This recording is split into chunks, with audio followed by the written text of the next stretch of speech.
I'm a victim of the Cambodia scam pacts.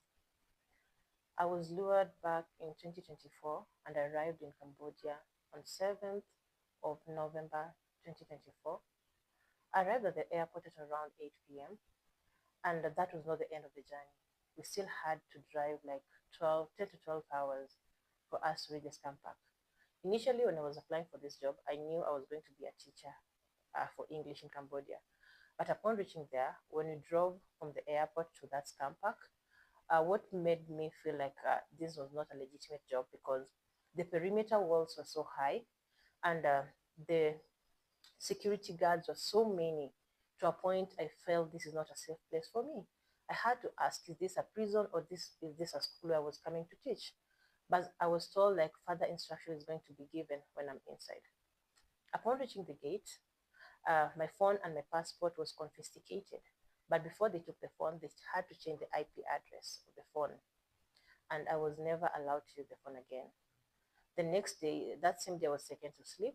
And apparently, in the dormitories, there was no one. So I didn't know where the people were.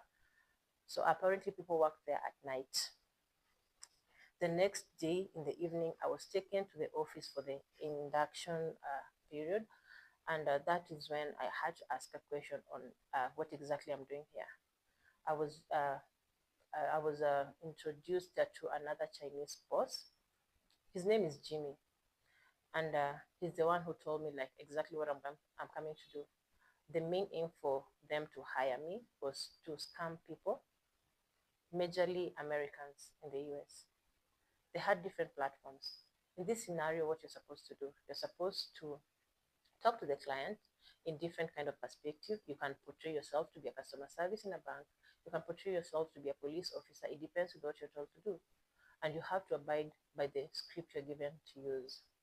So upon denying to do the work because it was a scam job, I was taken to the detention center. The detention is underground, the offices, so it's hard for someone to really know where you are. You barely eat, you barely drink. People die there. You are electrocuted every now and then. If you don't abide by whatever you are being told at the detention, they can even slaughter you. So this kind of thing continued for more than 1.5 years because we are not allowed to call home. We are not allowed to communicate home. So one of the Ugandans who came there and he was detained, was able to sneak a phone. And that is when we had to call the embassies, and that is when they came for us. When they came for us, we thought maybe we are going to get some help, but apparently there was no help. We reached the embassy, and all they could do was to offer to waive the fines because all of us were now on overstay. We tried to plead with them because most of us were breadwinners at home, but apparently no one was there to rescue us. Majority of us ended up to be in the streets. It's a rainy season. You have nowhere to eat, nowhere to sleep, nothing to eat. It continued to a point where we had no option. We suggested to visit the NGOs, and not all the NGOs were welcoming. Some, because of they were overwhelmed, there were thousands and thousands of Africans there. Because of they were overwhelmed, they could not host everyone, or rather, they could not shelter everyone. So as we were still in the street, we were still begging for the NGOs to help us come back home. Because if you're not going to come back home, maybe you'll be repatriated as a dead body. Yeah, so far, I'm here to entice people, especially the young people, because you are tempted to fall a trap. Especially they're looking for people who are naive, people who are desperately looking for jobs, and that is how you can end up being in a scam pack. And I'm doing this video so that it can reach everyone. We're just trying to help everyone who is stuck back in Cambodia, be it a Kenyan, be it as long as you're African and you're still stuck in Cambodia. We are doing this so that we can help them. We are calling upon any donor, any well-wishers who are really ready to help us. They can collaborate with any of us who are in the scam packs or even the embassies so that we can be able to bring all Africans back home. Thank you so much.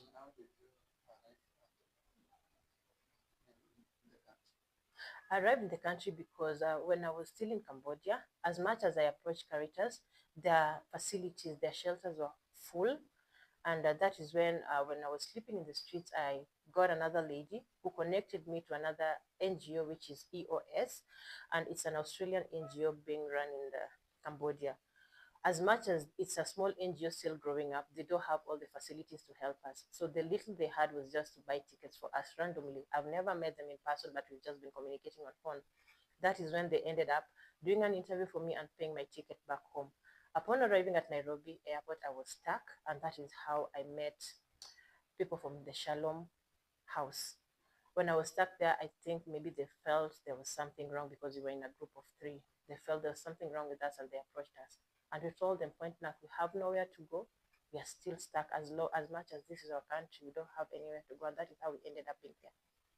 Do we have the embassy in Cambodia? We don't have an embassy in Cambodia. We have an embassy in Thailand, but we were communicating with the embassy because that is the nearest embassy. And before you are being allowed to go home, they have to help you waive the fines. So that is how we were communicating with the embassies. Yes. About the government, what have they done to make sure that people in that area can be safe? The government has done nothing so far. They only say they have limited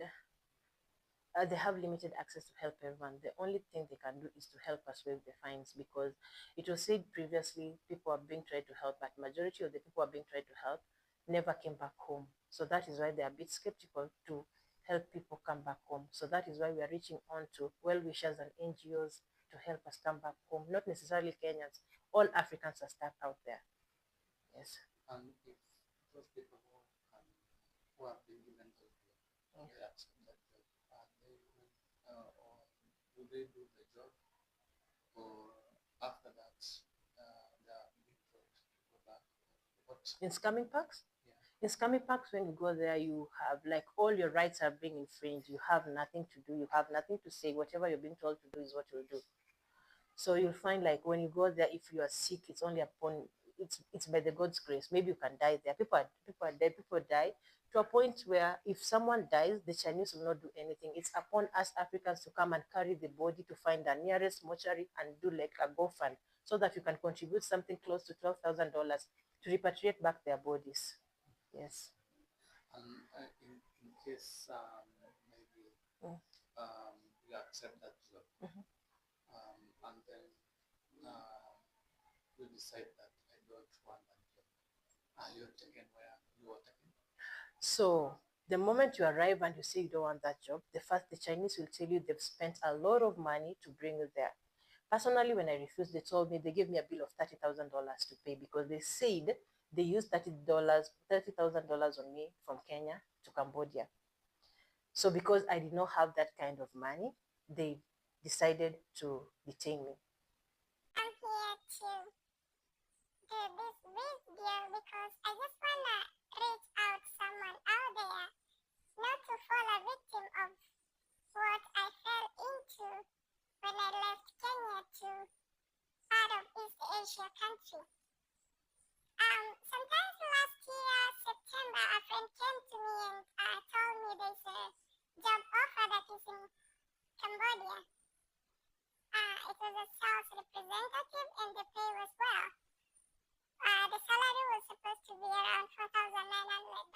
So I decided to take the offer, and the offer was good because the employer was supposed to do everything, was supposed to cater for the process, the travel expenses and everything. So all they needed was you to be able to do sales and be able to speak good English. So, and the requirements for the process was a valid passport, I think. Yes, so I gave out my passport copy, they did my process, I went to Cambodia through Entebbe in Uganda. I reached in Cambodia, that's Cambodian airport, and then I was picked up from one of the drivers from the company, and then I was taken to a distance of 10 hours maybe.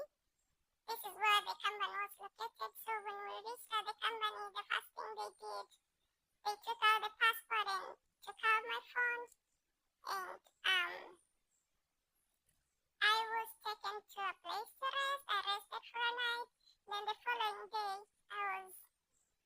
introduced to the bosses. The bosses were Taiwanese and Chinese, so I was given an employment offer, a contract to sign. So when I tried to read the employment contract, it was contrary to what the agent that gave me the job offer had introduced to me. So the job offer was a scam. It was an online scam job offer. And so when I tried to ask why is this different from what we had agreed, the Chinese people said it's a sales job. It's only that it's online.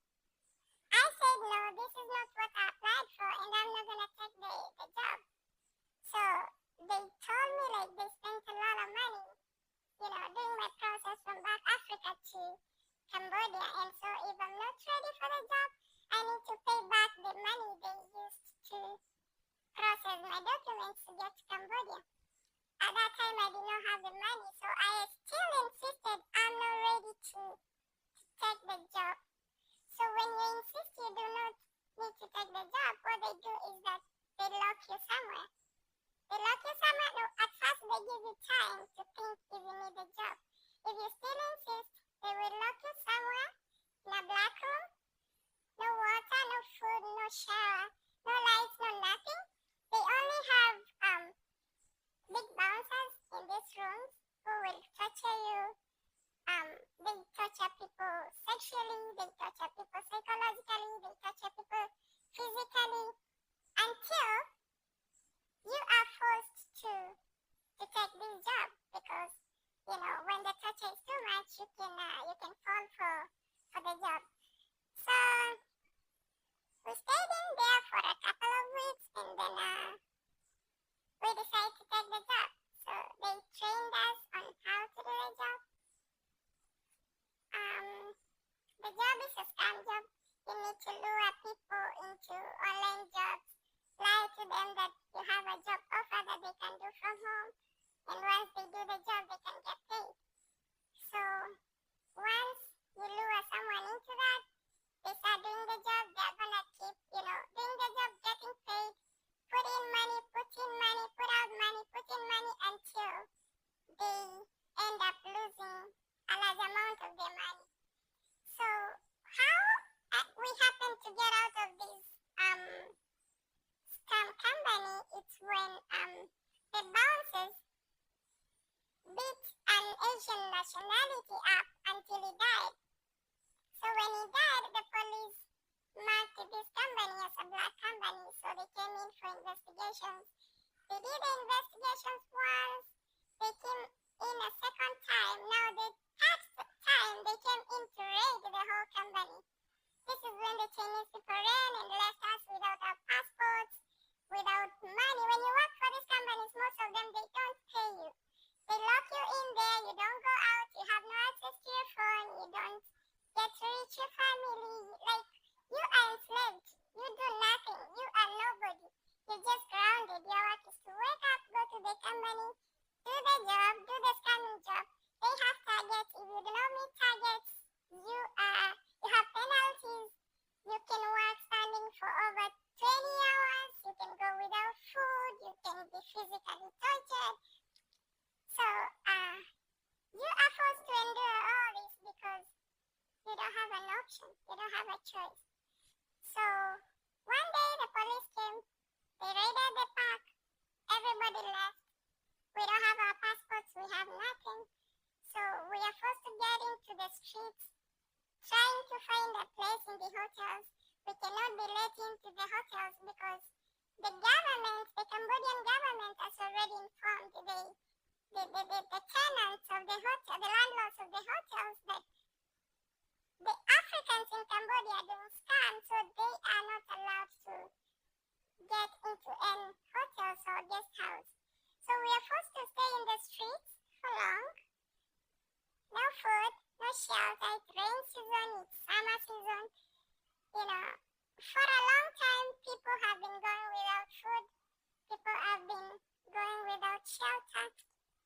People have been arrested and taken to jails. They don't have a way to communicate back home.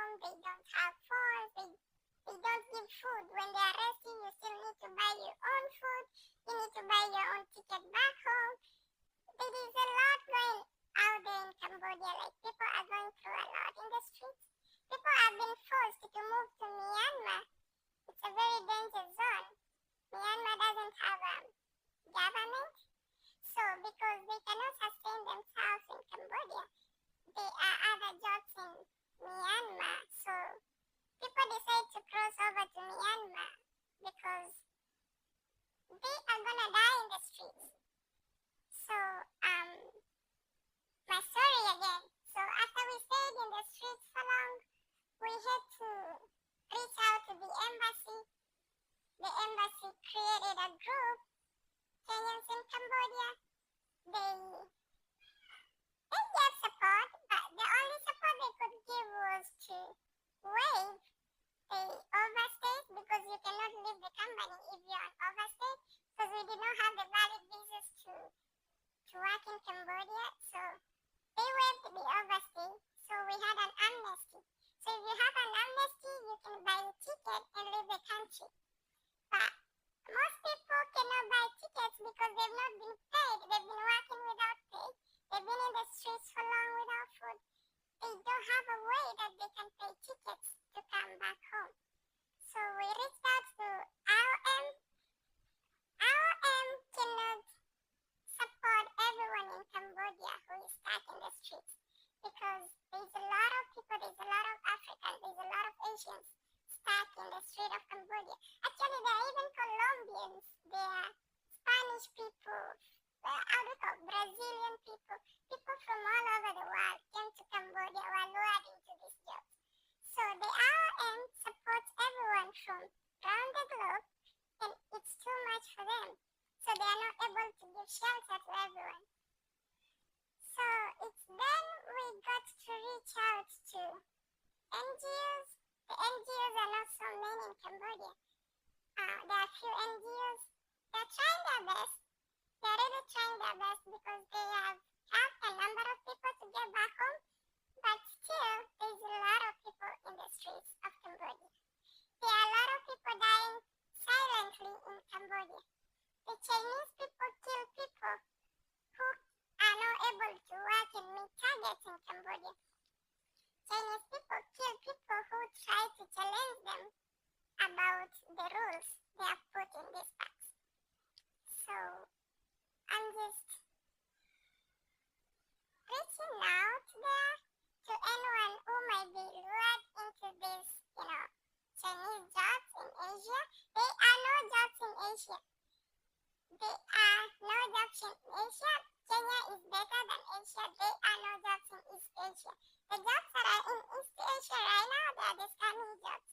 So if you see someone telling you that there's a job in Asia, teaching job, sales job, whatever type of job it is, and they are going to process your documents with no pay, you don't need to pay for the visa, you don't need to pay for nothing, just know that it's a scamming job, and you are going to be enslaved.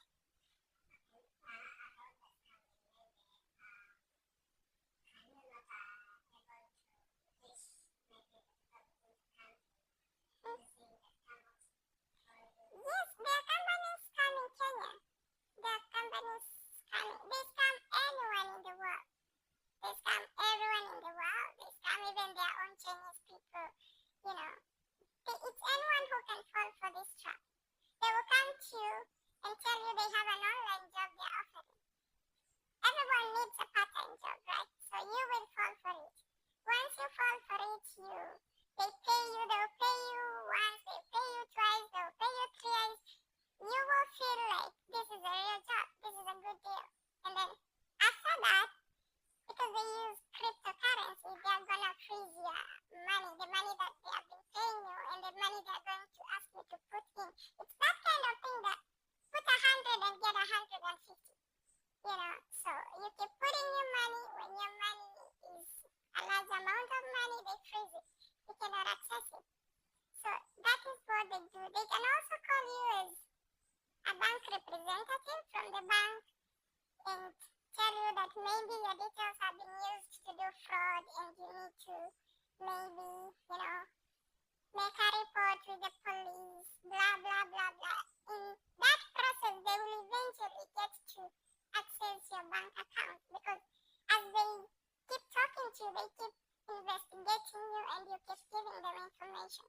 So they will eventually get access to your bank account, and they will withdraw all your money. So I'm asking if you guys from the media can help us to reach maybe some NGOs that can help bring back people home who are stuck in Cambodia, because there's a lot of people in the street. There's a lot of people going without food. There are women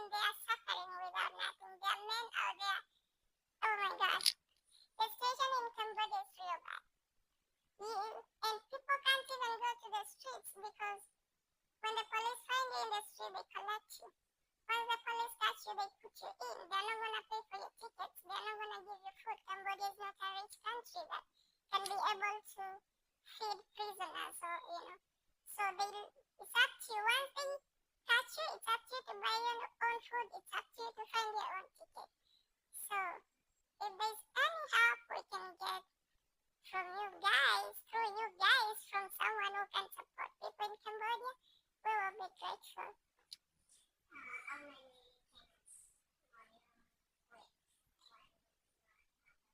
There's a lot of Kenyans. There's a lot of Kenyans in Cambodia. It's a lot of Kenyans. Even that group has and people have been going home since January. They started raiding this since January. So every day of God, there's a Kenyan leaving Cambodia to Kenya. Every day of God, either through an NGO, either through a donor, either through their own funds. People leave the country every day because they keep telling people that they should leave the country before the end of the waves. When they will start catching people, they will put you in prison. They will jail you. They will not let you go home. So people are trying hard to find a way to get back home. Because there are no jobs there. They're just there. People are camping by the beaches. People are camping in the forest. People are just Cambodia suffering.